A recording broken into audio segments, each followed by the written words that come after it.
Punjabi radio USA सुन रहे हो तुसी ते मैं हाँ प्रवीण शर्मा लैके हाजिर है प्रोग्राम खबर ते नज़र। सत श्री अकाल सारे ही दर्शकों ਸਰੋਤਿਆਂ ਦਾ ਸਵਾਗਤ ਹੈ ਪੰਜਾਬੀ ਰੇਡੀਓ ਯੂਐਸਏ ਦੇ ਇਸ ਖਾਸ ਪ੍ਰੋਗਰਾਮ ਦੇ ਵਿੱਚ ਆਪਣੇ ਨਾਲ ਜੁੜਨਗੇ ਪੰਜਾਬ ਤੋਂ ਮਿੰਟੂ ਗੁਰਸਰੇਗਾ ਜੀ ਤੇ ਦੱਸਣਗੇ ਆਪਾਂ ਨੂੰ ਪੰਜਾਬ ਭਾਰਤ ਤੇ ਸਿਆਸਤ ਸਮਾਜ ਦੇ ਵਿੱਚ ਵਾਪਰੀਆਂ ਅਹਿਮ ਘਟਨਾਵਾਂ ਬਾਰੇ ਖਾਸ ਜਾਣਕਾਰੀਆਂ। ਪ੍ਰੋਗਰਾਮ ਦੇ ਵਿੱਚ ਅੱਗੇ ਵਧਦੇ ਹਾਂ ਪਰ ਉਸ ਤੋਂ ਪਹਿਲਾਂ ਨਜ਼ਰ ਮਾਰਾਂਗੇ ਸਾਡੇ ਸਪਾਂਸਰਸ ਦੇ ਉੱਤੇ ਤੇ ਉਹਨਾਂ ਦਾ ਕਰਾਂਗੇ ਧੰਨਵਾਦ ਜਿਹੜੇ ਜ਼ਰੀਆ ਬਣਦੇ ਨੇ ਤੁਹਾਡੇ ਤੱਕ ਇਹਨਾਂ ਪ੍ਰੋਗਰਾਮਾਂ ਨੂੰ ਪਹੁੰਚਾਉਣ ਦਾ। ਸਭ ਤੋਂ ਪਹਿਲਾਂ ਖਾਲਸਾ ਇੰਸ਼ੋਰੈਂਸ ਏਜੰਸੀ ਵਾਲੇ ਸਾਡੇ ਪ੍ਰੋਗਰਾਮ ਦੇ ਸਪਾਂਸਰ ਨੇ। ਕਿਸੇ ਵੀ ਤਰ੍ਹਾਂ ਦੀ ਇੰਸ਼ੋਰੈਂਸ ਲੈਣੀ ਹੈ ਤਾਂ ਉਹਨਾਂ ਦੇ ਨਾਲ ਸੰਪਰਕ ਕਰ ਸਕਦੇ ਹੋ। ਨੰਬਰ ਹੈ ਜੀ 408 272 2500।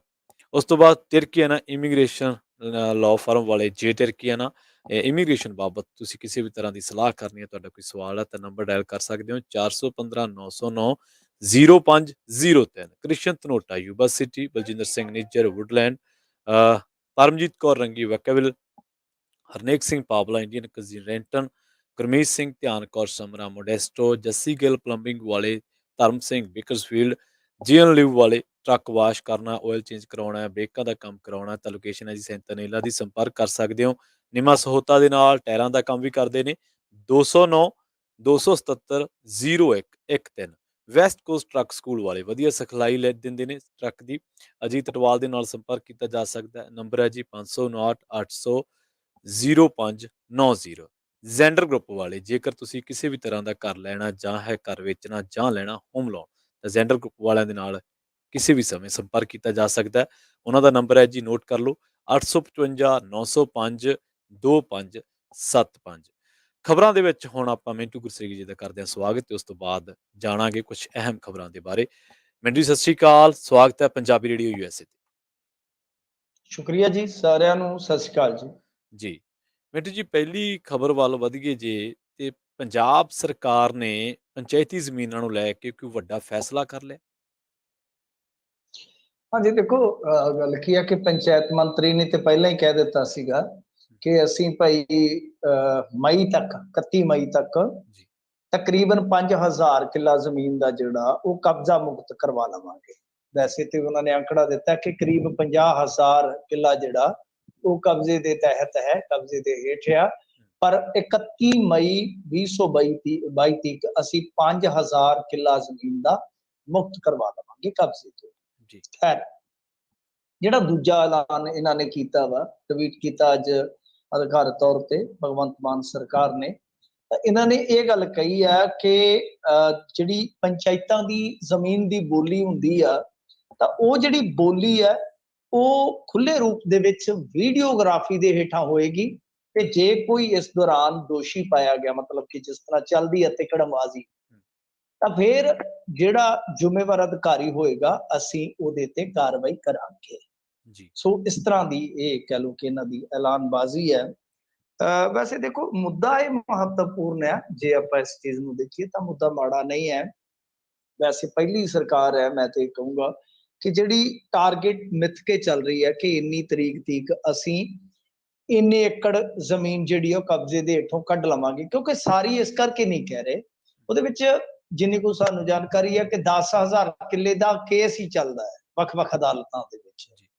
ਉਹ ਜਿਹੜੇ ਕੇਸ ਚੱਲਦੇ ਨੇ ਉਹ ਅਦਾਲਤਾਂ ਨੇ ਨਿਬੇੜਨੇ। ਉਹਦੇ ਵਿੱਚ ਇਹ ਆ ਕਿ ਚਲੋ ਜਿੱਥੇ ਜਿੱਥੇ ਮੁਕੱਦਮੇਬਾਜ਼ੀ ਹੈ ਉੱਥੇ ਜੇ ਉਹਦੀ ਪੈਰਵਾਈ ਅੱਛੀ ਕੀਤੀ ਜਾਏਗੀ ਤੇ ਵੇਲੇ ਨਾਲ ਕੇਸ ਜਿਹੜੇ ਆ ਉਹ ਨਿਬੜ ਜਾਣਗੇ।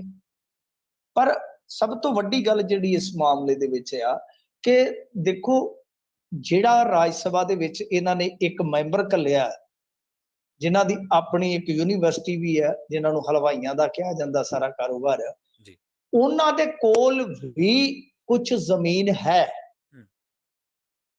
ਇਹ ਪਿਛਲੇ ਦਿਨੀ ਤਕਰੀਬਨ 8 ਕੁ ਜ਼ਿਲ੍ਹਿਆਂ ਦੀ ਇੱਕ ਰਿਪੋਰਟ ਨਸ਼ਰ ਹੋਈ ਸੀਗੀ, ਇਹਨਾਂ ਦੇ ਕੋਲ ਪਹੁੰਚੀ ਵੀ ਹੈ, ਇਹ ਔਨ ਰਿਕਾਰਡ ਆ। ਇਹਨਾਂ ਦੇ ਕੋਲ ਉਹ ਰਿਪੋਰਟ ਆਈ ਵੀ ਹੈ ਕਿ ਖੁਦ ਰਾਜ ਸਭਾ ਦਾ ਮੈਂਬਰ ਜਿਹੜਾ ਹੈ ਜ਼ਮੀਨ ਤੇ ਕਾਬਜ਼ ਆ। ਹੁਣ ਮਤਲਬ ਕਿ ਉਹਨਾਂ ਦੀ ਯੂਨੀਵਰਸਿਟੀ ਕਹਿ ਸਕਦੇ ਆ, ਪਰ ਯੂਨੀਵਰਸਿਟੀ ਤਾਂ ਉਹਨਾਂ ਦੀ ਸਾਰੇ ਕਰਤਾ ਧਰਤਾ ਵਾ। ਤਾਂ ਦੂਸਰੇ ਨੰਬਰ ਤੇ ਹੰਸਰਾਜ ਹੰਸ ਦੇ ਮੁੰਡਿਆਂ ਕੋਲ ਜ਼ਮੀਨ ਆ ਜੀ, ਜਿਹੜਾ ਖੁਦ ਮੈਂਬਰ ਪਾਰਲੀਮੈਂਟ ਆ। ਉਂਝ ਕਹਿੰਦਾ ਮੈਂ ਤਾਂ ਹੈਗਾ ਹੀ ਫਕੀਰ ਆਦਮੀ ਆ ਜੀ, ਮੇਰਾ ਕੀ ਹੈ ਜੀ। ਸੋ ਇਸ ਤਰ੍ਹਾਂ ਬਹੁਤ ਰਸੂਖਦਾਰਾਂ ਦੇ ਕਬਜ਼ੇ ਨੇ। ਕਿਸੇ ਕੋਲ 300 ਕਿੱਲਾ, ਕਿਸੇ ਕੋਲ 100 ਕਿੱਲਾ। ਚੰਡੀਗੜ੍ਹ ਦੇ ਨੇੜੇ ਨੇੜੇ ਫਾਰਮ ਹਾਊਸ ਜਿਹੜੇ ਆ ਉਹ ਇਸੇ ਤਰ੍ਹਾਂ ਹੀ ਬਣੇ ਆ।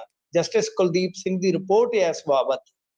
ਮੇਰੇ ਖਿਆਲ ਦੇ ਨਾਲ ਇਹ ਉਹਦੀ ਹੀ ਗੱਲ ਕਰਦੇ ਕਿ 5000 ਕਿੱਲਾ ਅਸੀਂ ਛਡਾ ਲਾਂਗੇ, ਕਿਉਂਕਿ ਉਹ ਰਿਪੋਰਟ ਆਲਰੇਡੀ ਜਿਹੜੀ ਆ ਉਹ ਕੋਰਟ ਦੇ ਵਿੱਚ ਸਬਮਿਟ ਹੋਈ ਸੀਗੀ, ਤਾਂ ਜਿਹਦੇ ਚ ਬਹੁਤ ਵੱਡੇ ਵੱਡੇ ਰਸੂਖਦਾਰਾਂ ਦਾ ਨਾਮ ਸੀਗਾ ਕਿ ਇਹਨਾਂ ਨੇ ਜ਼ਮੀਨ ਤੇ ਨਜਾਇਜ਼ ਕਬਜ਼ੇ ਕੀਤੇ ਆ। ਤਾਂ ਮੈਂ ਤਾਂ ਸਵਾਗਤ ਕਰਾਂਗਾ ਜੇ ਇਸ ਤਰ੍ਹਾਂ ਦਾ ਇਹ ਕੋਈ ਕੰਮ ਕਰ ਲੈਂਦੇ ਆ ਤਾਂ ਬਹੁਤ ਵਧੀਆ ਗੱਲ ਹੈ, ਮਾੜੀ ਗੱਲ ਨਹੀਂ ਹੈ। ਕਿਉਂਕਿ ਜ਼ਮੀਨ ਇੰਨੀ ਜ਼ਿਆਦਾ ਹੈ ਕਿ ਜੇ ਸਾਰੀ ਜ਼ਮੀਨ ਕਬਜ਼ਾ ਮੁਕਤ ਹੋ ਜਾਵੇ ਤਾਂ ਮੇਰੇ ਖਿਆਲ ਦੇ ਨਾਲ ਕਈ ਹਜ਼ਾਰ ਕਰੋੜ ਰੁਪਏ ਦੀ ਜ਼ਮੀਨ ਹੈ, ਕਈ ਹਜ਼ਾਰ ਕਰੋੜ ਰੁਪਏ ਦੀ। ਉਹਨੂੰ ਵੇਚਿਆ ਜਾ ਸਕਦਾ ਹੈ, ਉਹਨੂੰ ਵਰਤੋਂ ਚ ਲਿਆਂਦਾ ਜਾ ਸਕਦਾ, ਕਈ ਕੰਮ ਲਏ ਜਾ ਸਕਦੇ ਆ, ਹੋਰ ਨਹੀਂ ਤੇ ਜੰਗਲ ਵਗੈਰਾ ਲਾਏ ਜਾ ਸਕਦੇ ਆ।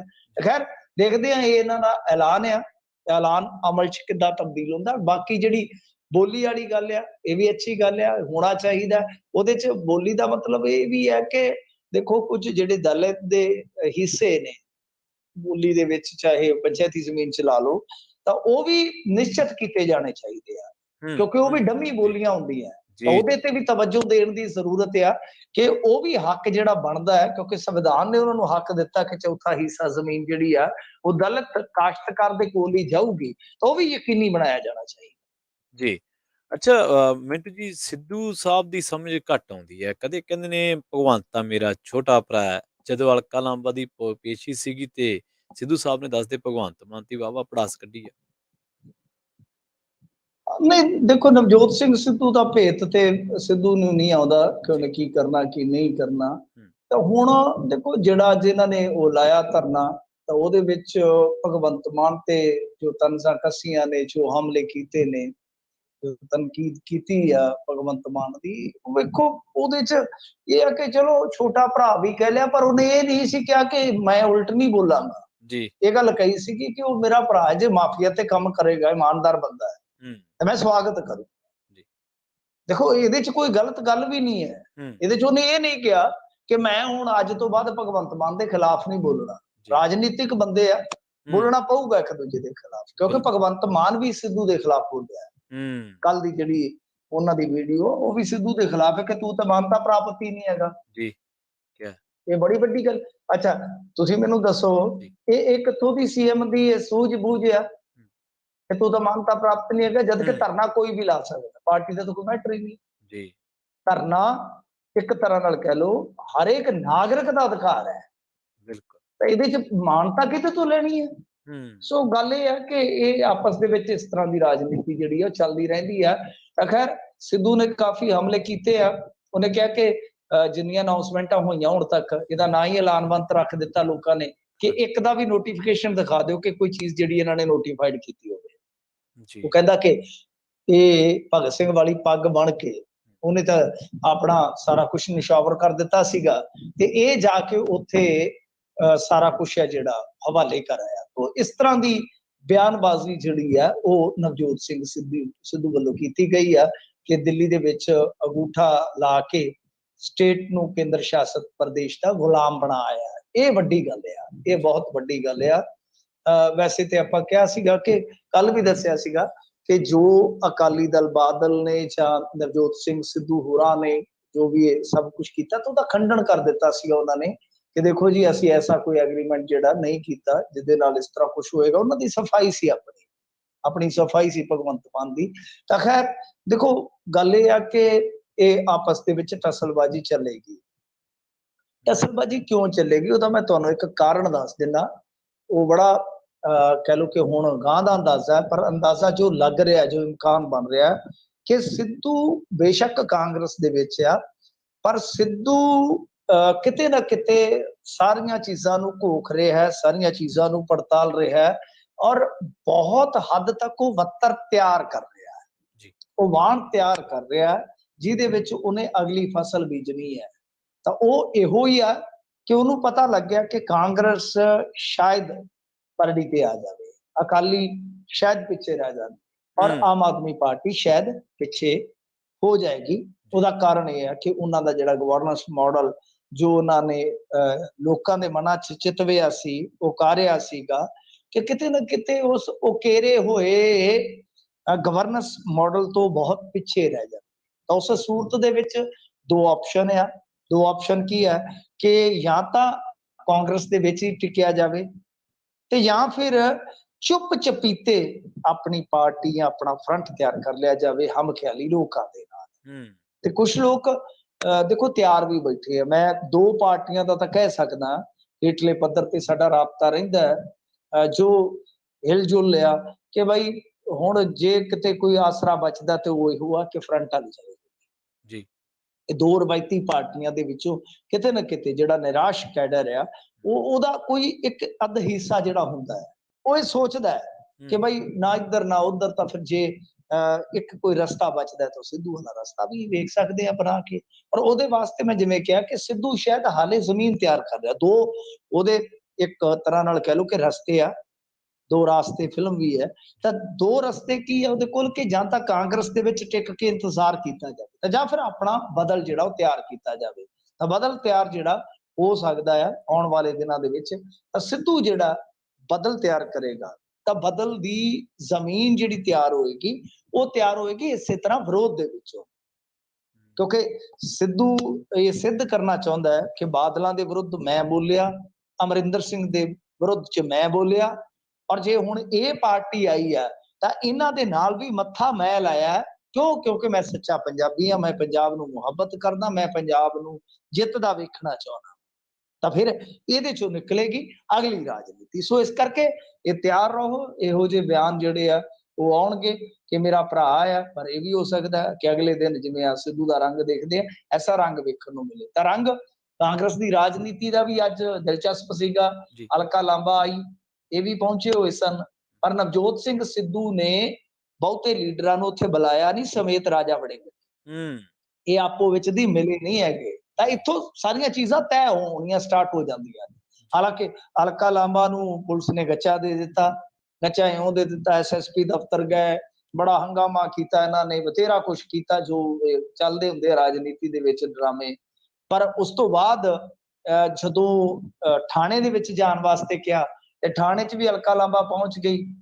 ਉੱਥੇ ਉਹਨਾਂ ਨੇ ਇੱਕ ਚੱਕਰੀ ਜੀ ਘੁਮਾ ਦਿੱਤੀ। ਉਹ ਕਹਿੰਦੇ ਜੀ ਮੈਡਮ ਫਾਈਲ ਤੇ ਜਿਹੜੀ ਹਾਈ ਕੋਰਟ ਗਈ ਹੈ, ਸਾਡੀ ਤੇ ਕੋਈ ਫਾਈਲ ਹੀ ਹੈ ਨਹੀਂ ਕਿਤੇ, ਅਸੀਂ ਤਾਂ ਹਾਜ਼ਰੀ ਵੀ ਨਹੀਂ ਲਵਾ ਸਕਦੇ। ਸੋ ਇੱਕ ਵਾਰੀ ਹਲਕਾ ਲਾਂਬਾ ਤੇ ਜਿਹੜਾ ਇਹਨਾਂ ਦਾ ਕਾਂਗਰਸੀ ਲਾਣਾ ਸੀ ਉੱਥੋਂ ਮੁੜ ਗਿਆ। ਪਰ ਜਿਹੜੀ ਗੱਲ ਨਵਜੋਤ ਸਿੱਧੂ ਦੀ ਹੈ, ਜਿਸ ਤਰੀਕੇ ਦੇ ਨਾਲ ਰਾਜਾ ਵੜਿੰਗ ਅੱਡ ਤੋਂ ਫੋਟੋਆਂ ਪਾ ਰਹੇ ਸਨ, ਬਾਜਵਾ ਸਾਹਿਬ ਅੱਡ ਤੋਂ, ਰੰਧਾਵਾ ਸਾਹਿਬ ਅੱਡ ਤੋਂ ਤੇ ਸਿੱਧੂ ਸਾਹਿਬ ਅੱਡ ਤੋਂ, ਤਾਂ ਇੱਕ ਤਰ੍ਹਾਂ ਨਾਲ ਕਹਿ ਲਓ ਕਿ ਸਾਰਿਆਂ ਨੂੰ ਆਪੋ ਆਪਣੀ ਜਿਹੜੀ ਪ੍ਰਮੋਸ਼ਨ ਆ ਉਹ ਪਿਆਰੀ ਹੈ। ਤਾਂ ਸਿੱਧੂ ਦਾ ਹਾਲੇ ਵੀ ਜਿਵੇਂ ਮੈਂ ਕਹਿ ਰਿਹਾ ਕਿ ਪਾਰਟੀ 'ਚ ਰਹਿ ਕੇ ਇੱਕ ਵੱਖਰੀ ਤਰ੍ਹਾਂ ਦੀ ਉੱਥੇ ਰਾਜਨੀਤੀ ਕਰਨ ਦਾ ਜਿਹੜਾ ਰੰਗ ਢੰਗ ਆ ਉਹ ਅੱਜ ਵੀ ਨਜ਼ਰ ਆ ਰਿਹਾ ਸੀ ਸਪਸ਼ਟ ਤੌਰ ਜੀ। ਅੱਛਾ ਮਿੰਟੂ ਜੀ, ਅਗਲੀ ਖਬਰ ਵੱਲ ਵਧੀਏ ਆਪਾਂ।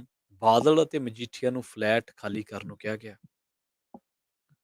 ਹਾਂਜੀ ਦੇਖੋ, ਫਲੈਟ ਖਾਲੀ ਕਰਨ ਵਾਸਤੇ ਕਿਹਾ ਗਿਆ ਇਹਨਾਂ ਨੂੰ ਕਿਉਂਕਿ ਇਹ ਹੁਣ ਵਿਧਾਇਕ ਨਹੀਂ ਰਹੇ ਜੀ। ਤੇ ਜਦੋਂ ਵਿਧਾਇਕ ਨਹੀਂ ਰਹੇ ਤਾਂ ਫਿਰ ਇਹਦਾ ਮਤਲਬ ਹੈ ਕਿ ਫਲੈਟ ਖਾਲੀ ਕਰਨਾ ਪਵੇਗਾ।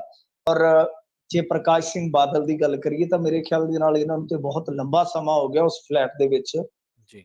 ਵੈਸੇ ਜੇ ਦੇਖੋਗੇ ਤਾਂ ਨਾਲ ਨਾਲ ਹੀ ਹੈ, ਕਹਿੰਦੇ ਕਿ ਫਲੈਟ ਦੀ ਵੈਸੇ ਇਹ ਵੀ ਸੁਣਨ ਨੂੰ ਆਇਆ ਸੀ ਵਿੱਚੋਂ, ਹੁਣ ਪਤਾ ਨਹੀਂ ਕਿੰਨਾ ਸੱਚ ਹੈ ਕਿੰਨਾ ਕੱਚ ਆ, ਕਿ ਕੁਝ ਫਲੈਟਾਂ ਦੀਆਂ ਕੰਧਾਂ ਵੀ ਵਿੱਚੋਂ ਕੱਢੀਆਂ ਗਈਆਂ ਕਿਉਂਕਿ ਫੈਮਿਲੀ ਸਾਰੀ ਤਕਰੀਬਨ ਇੱਕ ਤਰ੍ਹਾਂ ਨਾਲ ਸੈੱਟ ਸੀ। ਹਾਲਾਂਕਿ ਬਾਦਲ ਸਾਹਿਬ ਹੋਰਾਂ ਦੀ ਆਪਣੀ ਕੋਠੀ ਹੈ, ਆਪਦੀ ਵੀ ਮਾਲਕੀਅਤ ਵਾਲੀ ਇਹਨਾਂ ਦੀ ਕੋਠੀ। ਉਹ ਕੋਠੀ ਦੇ ਪਿੱਛੇ ਵੀ ਕਹਾਣੀ ਹੈ, ਕਿਤੇ ਫਿਰ ਸੁਣਾ ਦਿਆਂਗਾ। ਤਾਂ ਇਹ ਗੱਲ ਹੈ ਕਿ ਇਸ ਮਾਮਲੇ ਦੇ ਵਿੱਚ ਹੁਣ ਹੋਣਾ ਕੀ ਆ ਕਿ ਇਹਨਾਂ ਨੂੰ ਉਹ ਫਲੈਟ ਛੱਡਣੇ ਪੈਣੇ ਆ, ਮਜੀਠੀਆ ਨੂੰ ਵੀ ਛੱਡਣਾ ਪਵੇਗਾ। ਹਾਲਾਂਕਿ ਇਹਨਾਂ ਨੇ ਬੇਨਤੀ ਕੀਤੀ ਸੀਗੀ ਕਿ ਗਨੀਵ ਕੌਰ ਮਜੀਠੀਆ ਜੀ ਨੂੰ ਫਲੈਟ ਜਿਹੜਾ ਅਲਾਟ ਕਰ ਦਿੱਤਾ ਜਾਵੇ, ਪਰ ਮਸਲਾ ਇਹ ਆ ਨਾ ਕਿ ਉਹਨਾਂ ਨੇ ਹੁਣ ਤੱਕ ਸਹੁੰ ਨਹੀਂ ਚੁੱਕੀ ਹੈ। ਸੋ ਇਸ ਕਰਕੇ ਕਾਇਦੇ ਦੇ ਮੁਤਾਬਕ ਤਾਂ ਉਹ ਸਾਰਾ ਕੁਛ ਹੈ ਜਿਹੜਾ ਉਹ ਉਲਟ ਹੋਏਗਾ। ਤਾਂ ਮਜੀਠੀਏ ਵਾਲਾ ਫਲੈਟ ਜਿਹੜਾ ਉਹ ਮੈਨੂੰ ਲੱਗਦਾ ਕਿ ਚਰਨਜੀਤ ਸਿੰਘ ਨੂੰ ਮਿਲੇਗਾ, ਜਿਹਨੇ ਚਰਨਜੀਤ ਚੰਨੀ ਨੂੰ ਹਰਾਇਆ। ਪਰ ਦਿਲਚਸਪ ਗੱਲ ਇਹ ਹੈ ਕਿ ਜਿਹੜਾ ਪ੍ਰਕਾਸ਼ ਸਿੰਘ ਬਾਦਲ ਵਾਲਾ ਫਲੈਟ ਆ ਉਹ ਜਾ ਰਿਹਾ ਗੁਰਮੀਤ ਸਿੰਘ ਖੁੱਡੀਆਂ, ਮਤਲਬ ਕਿ ਐਸੇ ਸ਼ਖਸ ਨੂੰ ਫਲੈਟ ਅਲਾਟ ਹੋਇਆ ਜਿਸਨੇ ਪ੍ਰਕਾਸ਼ ਸਿੰਘ ਬਾਦਲ ਨੂੰ ਸਦਨ ਚੋਂ ਬਾਹਰ ਕਰ ਦਿੱਤਾ। ਸਦਨ ਚੋਂ ਬਾਹਰ ਨਹੀਂ ਕੀਤਾ, ਫਲੈਟ ਚੋਂ ਵੀ ਬਾਹਰ ਕਰ ਦਿੱਤਾ। ਤਾਂ ਇੱਕ ਤਰ੍ਹਾਂ ਨਾਲ ਮੈਂ ਤੇ ਇਹ ਕਹੂੰਗਾ ਕਿ ਰਾਜਨੀਤੀ ਚੋਂ ਹੀ ਬਾਹਰ ਕਰ ਦਿੱਤਾ। ਹੁਣ ਕੋਈ ਮੈਨੂੰ ਨਹੀਂ ਲੱਗਦਾ ਉਮੀਦ ਹੈ ਕਿ ਇਨ ਫਿਊਚਰ ਪ੍ਰਕਾਸ਼ ਸਿੰਘ ਬਾਦਲ ਕੋਈ ਇਲੈਕਸ਼ਨ ਲੜਨ। ਸੋ ਗੁਰਮੀਤ ਸਿੰਘ ਖੁੱਡੀਆਂ ਨੂੰ ਹੀ ਉਹ ਫਲੈਟ ਦਿੱਤਾ ਹੈ, ਇਸ ਕਰਕੇ ਕਿ ਸ਼ਾਇਦ ਕਿ ਉਹ ਫੀਲਿੰਗ ਵਧੀਆ ਲੈਣ ਕਿ ਹਾਂ ਭਾਈ ਇਸ ਬੰਦੇ ਨੇ ਯਾਰ ਬਹੁਤ ਬਹੁਤ ਬਹੁਤ ਬਹੁਤ ਜਿੱਦਾਂ ਕਹ ਲਈਏ ਕਿ ਸਾਡਾ ਜ਼ੋਰ ਲਵਾਇਆ, ਜੀ ਇਸ ਕਰਕੇ ਸ਼ਾਇਦ ਉਹਨਾਂ ਨੂੰ ਉਹ ਫਲੈਟ ਦੇ ਦਿੱਤਾ ਗਿਆ। ਫਲੈਟ ਹੀ ਨਹੀਂ, ਕਾਰਾਂ ਦਾ ਵੀ ਰੌਲਾ ਚੱਲਦਾ ਪਿਆ, ਹਾਰਾਂ ਦਾ ਰੌਲਾ ਤਾਂ ਹੈ ਹੀ ਹੈ, ਜਿਵੇਂ ਆਪਾਂ ਗੱਲ ਕਰ ਰਹੇ ਹਾਂ, ਹਾਰਾਂ ਤੋਂ ਇਲਾਵਾ ਕਾਰਾਂ ਦਾ ਰੌਲਾ ਹੈ। ਸੁਖਜਿੰਦਰ ਰੰਧਾਵਾ ਨੂੰ ਕਿਹਾ ਗਿਆ ਕਿ ਭਾਈ ਚਾਬੀ ਮੋੜ ਦਿਓ ਇਨੋਵਾ ਦੀ, ਕਿਉਂਕਿ ਹੁਣ ਤੁਸੀਂ ਮੰਤਰੀ ਨਹੀਂ ਰਹੇ ਵਿਧਾਇਕ। ਰਾਜਾ ਵੜਿੰਗ ਨੂੰ ਕਿਹਾ ਗਿਆ, ਪ੍ਰਗਟ ਸਿੰਘ ਨੂੰ ਕਿਹਾ ਗਿਆ, ਹੁਣ ਚਾਬੀਆਂ ਮੋੜਦੇ ਛੱਲਿਆਂ ਸਮੇਤ ਪਤਾ ਨਹੀਂ ਹੈ, ਪਰ ਨੋਟਿਸ ਜਿਹੜੇ ਆ ਇਹਨਾਂ ਨੂੰ ਵੀ ਹੋ ਚੁੱਕਿਆ ਕਿ ਤੁਸੀਂ ਜਨਾਬ ਹੁਣ ਮੰਤਰੀ ਨਹੀਂ, ਤੇ ਕਾਇਦੇ ਦੇ ਮੁਤਾਬਕ ਸਿਰਫ ਮੰਤਰੀਆਂ ਨੂੰ ਹੀ ਇਨੋਵਾ ਕ੍ਰਿਸਟਾ ਮਿਲ ਸਕਦੀ ਹੈ, ਤੁਹਾਨੂੰ ਨਹੀਂ। ਪਰ ਇੱਥੇ ਸਵਾਲ ਪੈਦਾ ਹੋਏਗਾ ਕਿ ਜਿਹੜੇ ਹੋਣ ਵਾਲੇ ਐਮਐਲਏ ਲਈ ਫਿਰਦੇ ਆ, ਜਿਹੜੇ ਉਹ ਨਜ਼ਾਰੇ ਲੈਂਦੇ ਆ, ਉਹ ਕਿਸ ਕਾਇਦੇ ਦੇ ਮੁਤਾਬਕ ਲੈ ਰਹੇ ਆ? ਤਾਂ ਇਹ ਲੱਗੀ ਫੱਬੀ ਆ, ਇਹ ਚੱਲਦੀ ਰਹਿੰਦੀ ਆ। ਅਸੀਂ ਕੀਤਾ ਸੀਗਾ ਪਤਾ, ਡਿਪਟੀ ਸਪੀਕਰ ਰਹੇ ਨੇ, ਉਹਨਾਂ ਦੇ ਨਾਲ ਗੱਲਬਾਤ ਕੀਤੀ ਸੀ, ਉਹਨਾਂ ਕਿਹਾ ਪ੍ਰੋਵੀਜ਼ਨ ਹੈ ਨਹੀਂਗਾ ਲਗਜ਼ਰੀ ਗੱਡੀ ਦੇਣ ਦਾ, ਸਿਰਫ ਸਿਕਿਉਰਿਟੀ ਦੇਣੀ ਹੈ। ਜਿਪਸੀ ਅੱਗੇ ਹੁੰਦੀ ਸੀਗੀ ਕਾਇਦੇ ਦੇ ਵਿੱਚ, ਉਹ ਹੈ। ਪਰ ਸਰਕਾਰ ਆਪਣੇ ਪੱਧਰ ਤੇ ਇਨੋਵਾ ਦੇਵੇ, ਕੁਆਲਿਸ ਦੇਵੇ, ਆਡੀ ਦੇਵੇ, ਮਰਸਡੀ ਦੇਵੇ, ਫਰਾਰੀ ਦੇਵੇ, ਕੋਈ ਚੱਕਰ ਨਹੀਂ ਹੈਗਾ। ਇਹ ਵੀ ਹੋ ਸਕਦਾ ਮਰੂਤੇ ਤੇ ਚਾੜ ਦੇਵੇ, ਇੱਕ ਮਰੂਤੀ ਹੁੰਦੀ ਹੈ, ਇੱਕ ਮਰੂਤਾ ਘੜੂਕਾ ਜਿਹਨੂੰ ਕਹਿ ਦਿੰਦੇ ਆ। ਇਹ ਸਰਕਾਰ ਦੇ ਵਜ਼ਾਰੇ ਆ, ਸਰਕਾਰ ਨੇ ਕੀ ਕੁਛ ਦੇਣਾ। ਅੱਛਾ ਮਿੰਟੂ ਜੀ, ਸਿਆਸੀ ਖਬਰਾਂ ਤੇ ਆਪਾਂ ਚਰਚਾ ਕਰ ਰਹੇ ਹਾਂ ਤੇ ਇੱਕ ਹੋਰ ਖਬਰ ਤੇ ਚਰਚਾ ਕਰਦੇ ਚੱਲੀਏ। ਜਾਖੜ ਸਾਹਿਬ ਤੇ ਕਾਂਗਰਸ ਨੇ ਇੱਕ ਵਾਰ ਫੇਰ ਯੂ ਟਰਨ ਲਿਆ।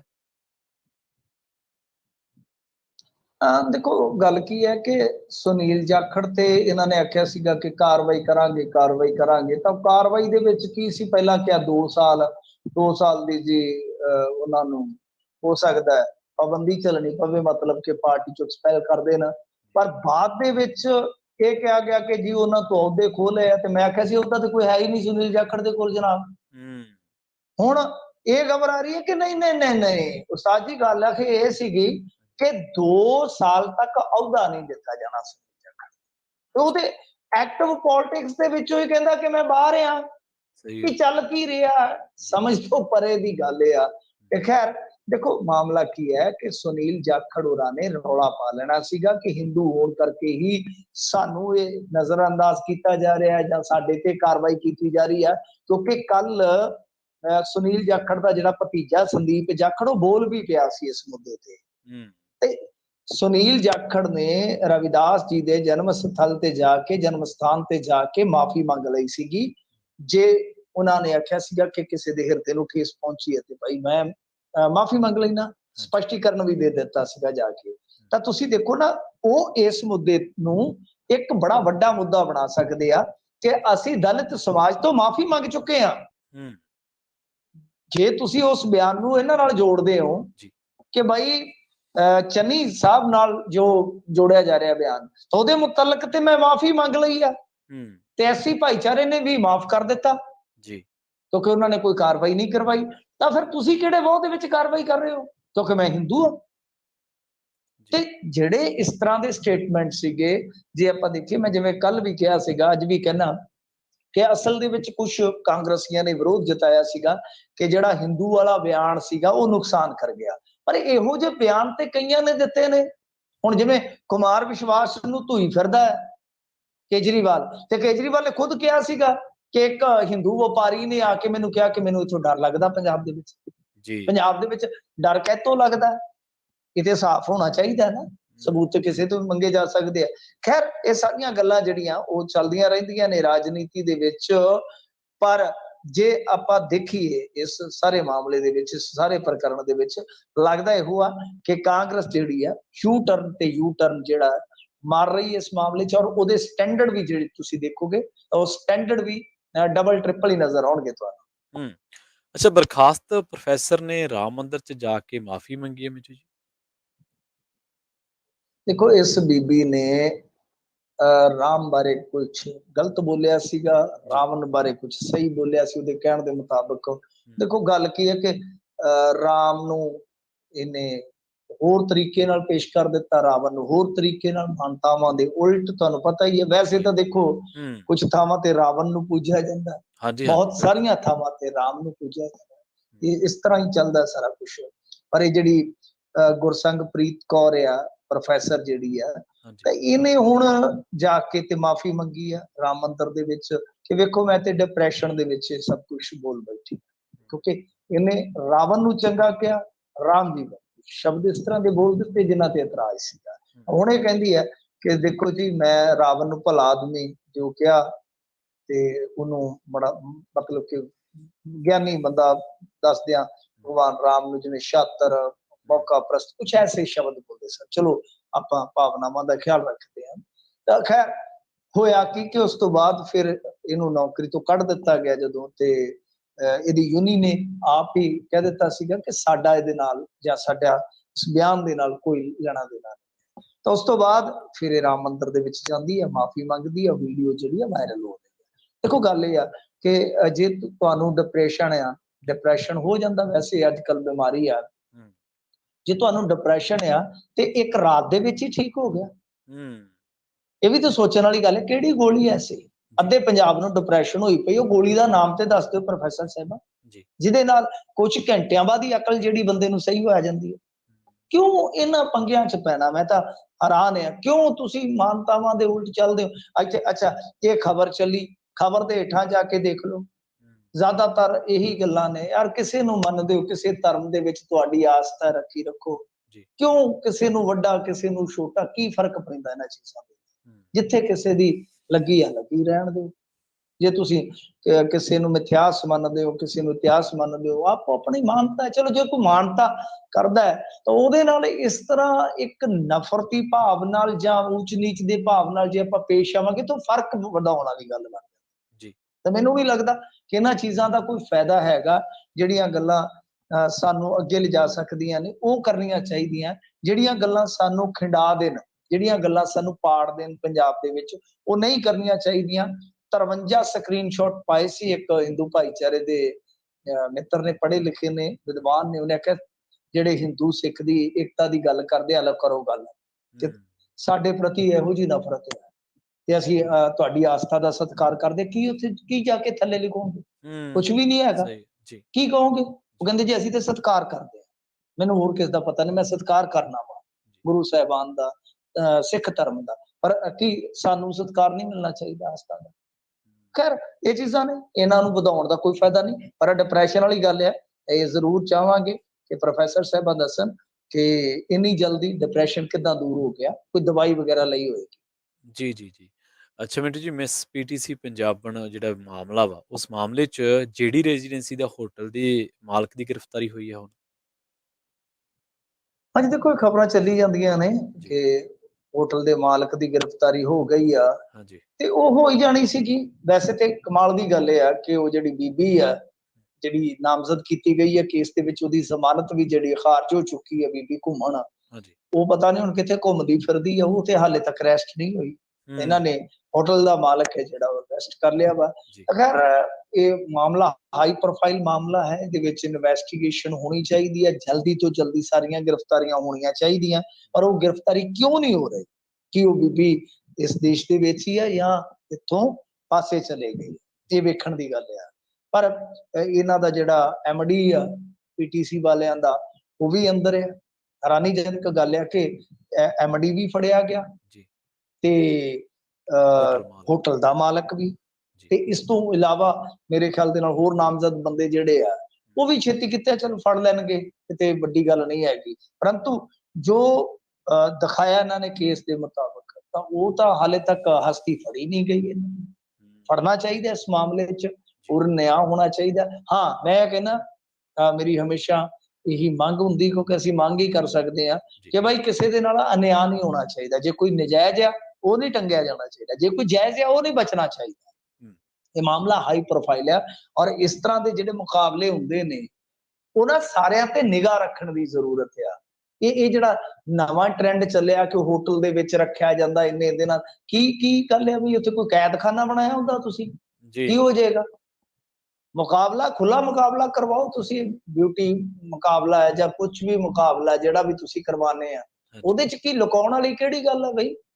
ਮੁਕਾਬਲੇਬਾਜ਼ ਤੁਸੀਂ ਦਿਨ ਜਿਹੜਾ ਕੰਮ ਕਰਨਾ ਕਰੋ, ਜੇ ਕੋਈ ਸ਼ੂਟ ਕਰਨਾ ਹੈ, ਕੋਈ ਜਿੰਨੇ ਵਜੇ ਰਾਤ ਨੂੰ ਕਰਨਾ ਕਰੋ, ਘਰੇ ਜਾਣ ਦਿਓ।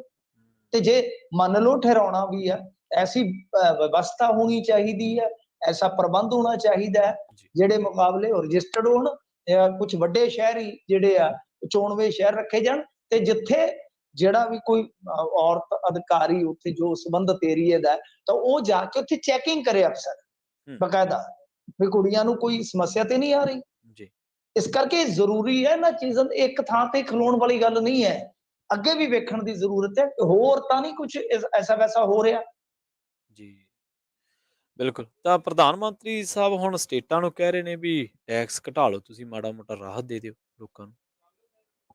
ਤਾਂ ਦੇਖੋ, ਉਹ ਪ੍ਰਧਾਨ ਮੰਤਰੀ ਤਾਂ ਬਹੁਤ ਕੁਝ ਕਹਿੰਦੇ ਨੇ। ਪ੍ਰਧਾਨ ਮੰਤਰੀ ਹੁਣ ਕਹਿ ਰਹੇ ਨੇ ਕਿ ਤੇਲ ਦੇ ਮਾਮਲੇ ਦੇ ਵਿੱਚ ਜੀ ਕਿ ਬਾਈ ਤੁਸੀਂ, ਅੱਜ ਇਹਨਾਂ ਨੇ ਇੱਕ ਮੀਟਿੰਗ ਕੀਤੀ ਹੈ ਨਾ ਹੂੰ ਵੱਖ-ਵੱਖ ਪ੍ਰਦੇਸ਼ਾਂ ਦੇ ਚੀਫ ਮਿਨਿਸਟਰਾਂ ਦੇ ਨਾਲ ਕੋਵਿਡ ਹਾਂਜੀ ਸੰਬੰਧੀ, ਤੇ ਇਸ ਤੋਂ ਇਲਾਵਾ ਫਿਰ ਗੱਲਬਾਤ ਜਿਹੜੀ ਹੋਈ ਹੋਏਗੀ ਤੇਲ ਵਗੈਰਾ ਤੇ। ਤਾਂ ਇਹ ਕਹਿੰਦੇ ਆ ਕਿ ਤੇਲ ਦਾ ਫਰਕ ਬਹੁਤ ਆ ਸਟੇਟਾਂ ਦੇ ਵਿੱਚ, ਜਿਵੇਂ ਮਿਸਾਲ ਦੇ ਤੌਰ ਤੇ ਇੱਕ ਸ਼ਹਿਰ ਦੇ ਵਿੱਚ 102 ਹੈ ਤੇ ਕਿਸੇ ਹੋਰ ਸ਼ਹਿਰ ਦੇ ਵਿੱਚ 118, ਮਤਲਬ ਸਟੇਟਾਂ ਦਾ ਫਰਕ ਪੈ ਜਾਂਦਾ ਹੈ ਨਾ, ਹਾਂਜੀ ਕਿਉਂਕਿ ਹਾਂਜੀ ਅਲੱਗ-ਅਲੱਗ ਵੈਟ ਹੈ, ਅਲੱਗ-ਅਲੱਗ ਐਕਸਾਈਜ਼ ਡਿਊਟੀ ਹੈ।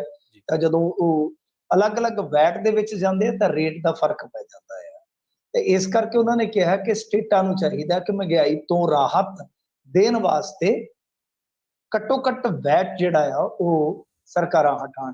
ਦੇਖੋ ਜੀ, ਗੱਲ ਇਹ ਆ ਕਿ ਅੱਗੇ ਪੰਜਾਬ ਨੇ, ਇਹਨਾਂ ਨੇ ਰਾਹਤ ਦਿੱਤੀ ਸੀ 5 ਰੁਪਏ ਐਕਸਾਈਜ਼ ਡਿਊਟੀ ਘੱਟ ਕਰਕੇ ਪੈਟਰੋਲ ਤੇ, ਪੰਜਾਬ ਨੇ 10 ਰੁਪਏ ਘਟਾਇਆ ਸੀਗਾ, ਜੀ 10 ਰੁਪਏ ਘਟਾ ਦਿੱਤਾ ਸੀਗਾ। ਕੁਝ ਹੋਰ ਰਾਜਾਂ ਦੇ ਵਿੱਚ ਵੀ ਕੋਈ ਰਾਹਤ ਦਿੱਤੀ ਹੋਏਗੀ, ਜਿਵੇਂ ਮੈਂ ਦੇਖਿਆ ਸੀਗਾ ਮਹਾਰਾਸ਼ਟਰ ਦੇ ਵਿੱਚ ਜਿਹੜੀ ਗੈਸ ਹੈ ਉਹਦੇ ਤੇ ਇਹਨਾਂ ਨੇ ਰਾਹਤ ਦਿੱਤੀ ਸੀਗੀ, ਟੈਕਸ ਕਾਫੀ ਘਟਾ ਦਿੱਤਾ ਸੀਗਾ।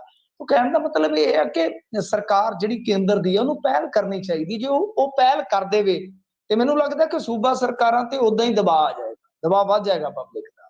ਹੂੰ ਹੁਣ ਜੇ ਆਪਾਂ ਦੇਖੀਏ ਤਾਂ ਜਿਵੇਂ ਕੇਂਦਰ ਨੇ ਅੱਗੇ ਕੀਤਾ ਸੀ, ਤਾਂ ਨਾਲ ਦੀ ਨਾਲ ਪੰਜਾਬ ਦੇ ਵਿੱਚ ਕਿਉਂਕਿ ਇਲੈਕਸ਼ਨ ਵੀ ਚੱਲ ਰਿਹਾ ਸੀਗਾ ਤਾਂ ਦਬਾਅ ਬੜਾ ਬਣਿਆ ਸੀਗਾ, ਚੰਨੀ ਗਵਰਨਮੈਂਟ ਨੂੰ ਕਰਨਾ ਪਿਆ ਸੀਗਾ।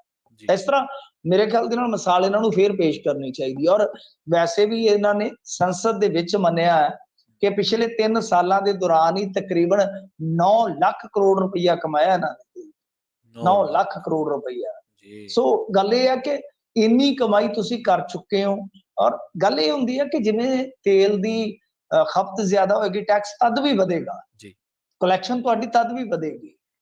ਜੇ ਮਹਿੰਗਾਈ ਜ਼ਿਆਦਾ ਹੋਏਗੀ, ਕਈ ਵਾਰ ਇਹ ਹੁੰਦਾ ਨਾ ਕਿ ਖਪਤ ਘਟ ਜਾਂਦੀ ਹੈ, ਹੂੰ ਤੇ ਜੇ ਖਪਤ ਘਟਦੀ ਤਾਂ ਵੀ ਲਾਸ ਹੁੰਦਾ ਹੈ ਨਾ ਗਵਰਨਮੈਂਟ ਦਾ। ਸੋ ਇਸ ਕਰਕੇ ਮੈਨੂੰ ਲੱਗਦਾ ਕਿ ਇਹਨਾਂ ਨੂੰ ਇਹ ਸਲਾਹ ਦੇਣ ਦੀ ਥਾਂ ਤੇ ਕਿ ਤੁਸੀਂ ਟੈਕਸ ਘੱਟ ਕਰੋ, ਇਹਨਾਂ ਨੂੰ ਆਪਣੇ ਤੇ ਗੱਲ ਲਾ ਕੇ, ਹਾਂ ਬਈ ਲਓ ਵੀ 5 ਰੁਪਏ ਐਕਸਾਈਜ਼ ਡਿਊਟੀ ਅਸੀਂ ਘੱਟ ਕਰ ਦਿੱਤੀ ਆ, ਕੋਈ 5-7 ਤੁਸੀਂ ਘੱਟ ਕਰ ਦਿਓ, ਤਾਂ ਕਿ ਆਮ ਬੰਦੇ ਨੂੰ, ਗਰੀਬ ਬੰਦੇ ਨੂੰ ਜਿਹੜੀਆਂ ਦੂਜੀਆਂ ਵਸਤੂਆਂ ਮਾਰ ਰਹੀਆਂ ਉਹਦੇ ਮੁਕਾਬਲੇ ਕੁਝ ਤੇਲ ਦੇ ਵਿੱਚ ਰਾਹਤ ਦਿੱਤੀ ਜਾ ਸਕੇ। ਜੀ ਜੀ ਜੀ ਮਿੰਟੂ ਜੀ, ਬਹੁਤ ਬਹੁਤ ਧੰਨਵਾਦ ਇਹਨਾਂ ਖਬਰਾਂ ਤੇ ਜਾਣਕਾਰੀਆਂ ਦੇਣ ਦੇ ਲਈ। ਧੰਨਵਾਦ ਜੀ। ਜੀ ਜੀ ਸੋ ਦਰਸ਼ਕੋ ਸਰੋਤੇ ਸਨ ਆਪਣੇ ਨਾਲ ਪੰਜਾਬ ਤੋਂ ਜੁੜੇ ਮਿੰਟੂ ਗੁਰਸਰੀਗਾ ਜੀ, ਜਿਨ੍ਹਾਂ ਨੇ ਕਈ ਅਹਿਮ ਵਾਪਰੀਆਂ ਘਟਨਾਵਾਂ ਬਾਰੇ ਆਪਾਂ ਨੂੰ ਜਾਣਕਾਰੀ ਦਿੱਤੀ ਹੈ ਤਫਸੀਲ ਪੂਰਵਕ। ਕੁਝ ਸਿਆਸੀ ਖਬਰਾਂ ਬਾਰੇ ਵੀ ਆਪਾਂ ਚਰਚਾ ਕੀਤੀ ਹੈ ਇਸ ਪ੍ਰੋਗਰਾਮ ਦੇ ਵਿੱਚ। ਹੁਣ ਆਪਾਂ ਰੁਕਦੇ ਹਾਂ ਇੱਕ ਛੋਟੇ ਜਿਹੇ ਬ੍ਰੇਕ ਦੇ ਲਈ। ਬ੍ਰੇਕ ਤੋਂ ਬਾਅਦ ਕੁਝ ਹੋਰ ਅਹਿਮ ਖਬਰਾਂ ਵੀ ਤੁਹਾਨੂੰ ਜਾਣਕਾਰੀਆਂ ਦੱਸਦੇ ਚੱਲਾਂਗੇ। ਮਿਲਦੇ ਹਾਂ ਇੱਕ ਛੋਟੇ ਜਿਹੇ ਬ੍ਰੇਕ ਤੋਂ ਬਾਅਦ।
ਬ੍ਰੇਕ ਤੋਂ ਬਾਅਦ ਇੱਕ ਵਾਰ ਮੁੜ ਤੋਂ ਤੁਹਾਡਾ ਸਾਰਿਆਂ ਦਾ ਸਵਾਗਤ ਹੈ ਪ੍ਰੋਗਰਾਮ ਖਬਰ ਤੇ ਨਜ਼ਰ ਦੇ ਵਿੱਚ। ਮੈਂ ਹਾਂ ਪ੍ਰਵੀਨ ਸ਼ਰਮਾ ਤੇ ਤੁਸੀਂ ਸੁਣ ਰਹੇ ਹੋ ਪ੍ਰੋਗਰਾਮ ਖਬਰ ਤੇ ਨਜ਼ਰ। ਪ੍ਰੋਗਰਾਮ ਦੇ ਇਸ ਹਿੱਸੇ ਦੇ ਵਿੱਚ ਕੁਝ ਹੋਰ ਖਾਸ ਖਬਰਾਂ ਬਾਰੇ ਤੁਹਾਨੂੰ ਦੇਵਾਂਗੇ ਜਾਣਕਾਰੀਆਂ।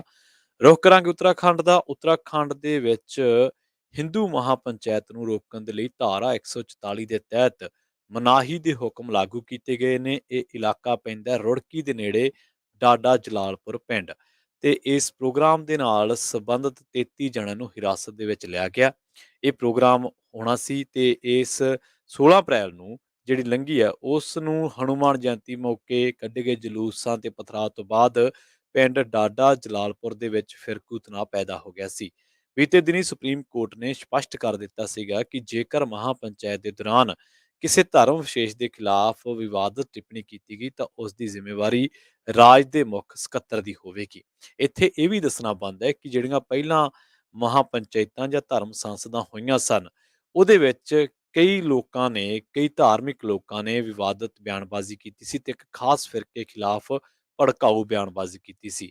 ਉਹਦੇ ਸਿੱਟੇ ਇਹ ਨਿਕਲੇ ਕਿ ਲੰਘੇ ਦਿਨੀ ਜਿਹੜੇ ਧਾਰਮਿਕ ਤਿਉਹਾਰਾਂ ਦੇ ਜਿਹੜੇ ਦਿਨ ਨਿਕਲੇ ਨੇ, ਉਹ ਬੜੇ ਤਣਾਅ ਤੇ ਬੜੇ ਖੌਫਜ਼ਦਾ ਨਿਕਲੇ ਨੇ, ਖਾਸ ਕਰਕੇ ਘੱਟ ਗਿਣਤੀ ਭਾਈਚਾਰਿਆਂ ਦੇ ਲਈ।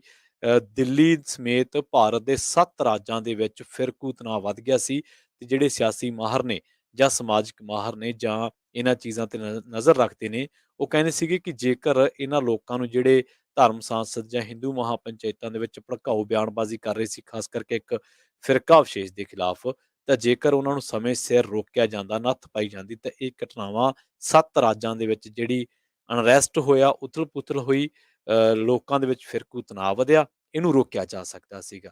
ਅਗਲੀ ਖਬਰ ਦੀ ਗੱਲ ਕਰਦੇ ਹਾਂ ਆਪਾਂ।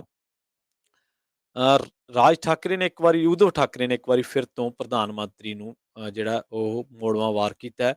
ਪ੍ਰਧਾਨ ਮੰਤਰੀ ਨਰਿੰਦਰ ਮੋਦੀ ਨੇ ਕੁਝ ਸੂਬਿਆਂ ਤੇ ਪੈਟਰੋਲ ਅਤੇ ਡੀਜ਼ਲ ਤੇ ਵੈਟ ਘਟਾਏ ਨਾ ਜਾਣ ਦਾ ਜ਼ਿਕਰ ਕੀਤੇ ਜਾਣ ਤੇ ਬਿਆਨ ਦਾ ਪਲਟਵਾਰ ਕੀਤਾ ਹੈ ਮਹਾਰਾਸ਼ਟਰ ਦੇ ਮੁੱਖ ਮੰਤਰੀ ਉਧਵ ਠਾਕਰੇ ਨੇ।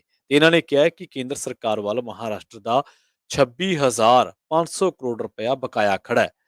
ਠਾਕਰੇ ਦਾ ਬਿਆਨ ਪ੍ਰਧਾਨ ਮੰਤਰੀ ਨਰਿੰਦਰ ਮੋਦੀ ਦੇ ਉਸ ਬਿਆਨ ਤੋਂ ਬਾਅਦ ਹੈ ਜਿਸ ਵਿੱਚ ਉਹਨਾਂ ਨੇ ਕਿਹਾ ਸੀਗਾ ਕਿ ਬੀਤੇ ਵਰ੍ਹੇ ਨਵੰਬਰ ਮਹੀਨੇ ਦੇ ਵਿੱਚ ਐਕਸਾਈਜ਼ ਡਿਊਟੀ ਘਟਾਏ ਜਾਣ ਦੇ ਬਾਵਜੂਦ ਕੁਝ ਸੂਬਿਆਂ ਨੇ ਪੈਟਰੋਲ ਅਤੇ ਡੀਜ਼ਲ ਤੋਂ ਵੈਟ ਨਹੀਂ ਘਟਾਇਆ। ਠਾਕਰੇ ਨੇ ਕੇਂਦਰ ਸਰਕਾਰ ਤੇ ਮਹਾਰਾਸ਼ਟਰ ਦੇ ਨਾਲ ਮਤਰੇਆ ਵਿਹਾਰ ਕਰਨ ਦਾ ਦੋਸ਼ ਲਾਉਂਦਿਆਂ ਇਹ ਗੱਲ ਕਹੀ ਹੈ ਕਿ ਸੂਬਾ ਸਰਕਾਰ ਪੈਟਰੋਲ ਅਤੇ ਡੀਜ਼ਲ ਦੀਆਂ ਕੀਮਤਾਂ ਦੇ ਵਿੱਚ ਵਾਧੇ ਲਈ ਕਤਈ ਜ਼ਿੰਮੇਵਾਰ ਨਹੀਂ ਹੈ। ਗੱਲ ਕਰਦੇ ਹਾਂ ਲਖੀਮਪੁਰ ਖੀਰੀ ਹਿੰਸਾ ਦੀ। ਇਲਾਹਾਬਾਦ ਹਾਈ ਕੋਰਟ ਦੇ ਲਖਨਊ ਬੈਂਚ ਦੇ ਜਸਟਿਸ ਰਜੀਵ ਸਿੰਘ ਨੇ ਇਸ ਮਾਮਲੇ ਸੰਬੰਧੀ ਕੇਂਦਰੀ ਗ੍ਰਹਿ ਰਾਜ ਮੰਤਰੀ ਅਜੇ ਮਿਸ਼ਰਾ ਦੇ ਪੁੱਤਰ ਆਸ਼ੀਸ਼ ਮਿਸ਼ਰਾ ਦੀ ਜ਼ਮਾਨਤ ਅਰਜ਼ੀ ਦੀ ਸੁਣਵਾਈ ਤੋਂ ਖੁਦ ਨੂੰ ਵੱਖ ਕਰ ਲਿਆ। ਸੁਪਰੀਮ ਕੋਰਟ ਵੱਲੋਂ 18 ਅਪ੍ਰੈਲ ਨੂੰ ਜ਼ਮਾਨਤ ਅਰਜ਼ੀ ਰੱਦ ਕੀਤੇ ਜਾਣ ਤੋਂ ਬਾਅਦ ਆਸ਼ੀਸ਼ ਨੇ ਲਖੀਮਪੁਰ ਖੀਰੀ ਦੀ ਸਥਾਨਕ ਅਦਾਲਤ ਦੇ ਵਿੱਚ ਆਤਮ ਸਮਰਪਣ ਕਰ ਦਿੱਤਾ ਸੀ। ਜਸਟਿਸ ਸਿੰਘ ਨੇ ਪਹਿਲਾਂ ਆਸ਼ੀਸ਼ ਨੂੰ ਜ਼ਮਾਨਤ ਦਿੱਤੀ ਸੀ, ਜਿਸ ਨੂੰ ਸੁਪਰੀਮ ਕੋਰਟ ਨੇ 18 ਅਪ੍ਰੈਲ ਨੂੰ ਬਦਲ ਦਿੱਤਾ ਸੀ, ਰੱਦ ਕਰ ਦਿੱਤਾ ਸੀ।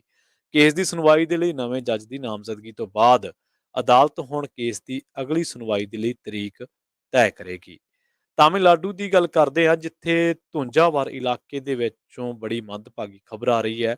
ਕਰੰਟ ਲੱਗ ਗਿਆ ਤੇ 11 ਜਣਿਆਂ ਦੀ ਮੌਤ ਹੋ ਗਈ ਹੈ। ਕਈ ਜਣੇ ਜਿਹੜੇ ਆ ਉਹ ਬੱਚੇ ਦੱਸੇ ਗਏ ਨੇ, ਵਿੱਚੋਂ ਇਹਨਾਂ ਦੇ 11 ਜਣਿਆਂ ਦੇ ਵਿੱਚੋਂ ਪਤਾ ਲੱਗਿਆ ਹੈ ਕਿ ਤੁੰਜਾਵੁਰ ਇਲਾਕੇ ਦੇ ਵਿੱਚ ਇੱਕ ਮੰਦਿਰ ਪੈਂਦਾ ਤੇ ਇੱਥੇ ਮੰਦਿਰ ਤੋਂ ਰੱਥ ਯਾਤਰਾ ਕੱਢੀ ਗਈ ਸੀ।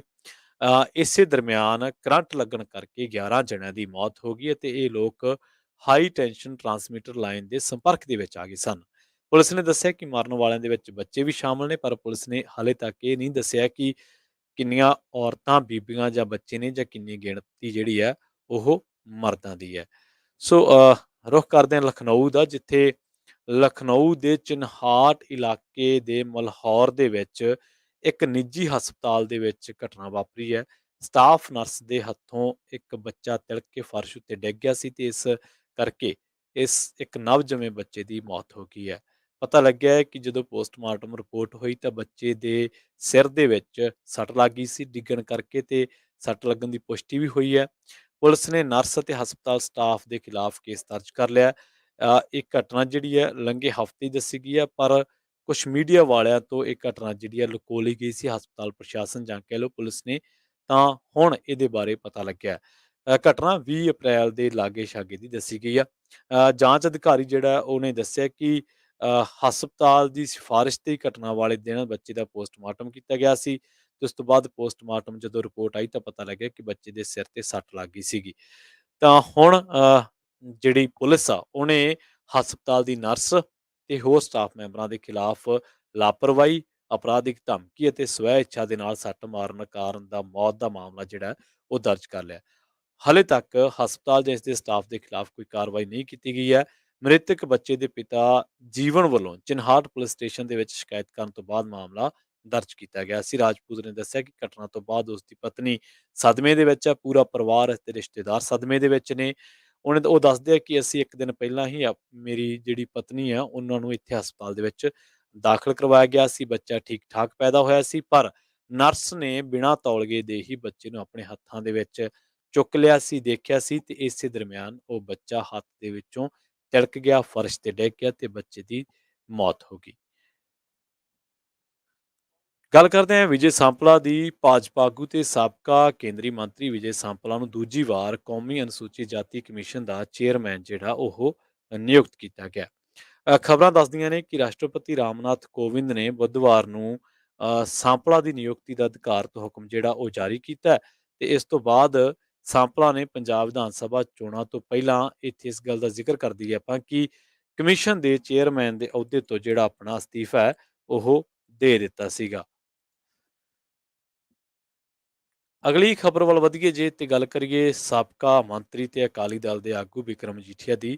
ਸੁਪਰੀਮ ਕੋਰਟ ਦੇ ਵਿੱਚ ਉਹਨਾਂ ਦੇ ਖਿਲਾਫ ਜਿਹੜੀ ਦਾਇਰ ਕੀਤੀ ਗਈ ਹੈ ਪਟੀਸ਼ਨ, ਉਹ ਤੇ ਸੁਣਵਾਈ ਇੱਕ ਵਾਰ ਫਿਰ ਤੋਂ ਟਲ ਗਈ ਹੈ। ਇਹ ਪਟੀਸ਼ਨ ਪੁਲਿਸ ਕੇਸ ਨੂੰ ਰੱਦ ਕਰਨ ਦੇ ਲਈ ਦਾਇਰ ਕੀਤੀ ਗਈ ਸੀ ਕਿਉਂਕਿ ਜਸਟਿਸ ਡੀ.ਵਾਈ ਚੰਦਰਚੂੜ ਅਦਾਲਤ ਦੇ ਵਿੱਚ ਹਾਜ਼ਰ ਨਹੀਂ ਸੀਗੇ। ਸੁਣਵਾਈ ਦੀ ਅਗਲੀ ਤਰੀਕ ਦਾ ਫੈਸਲਾ ਲਿਆ ਜਾਣਾ ਹਲੇ ਬਾਕੀ ਹੈ।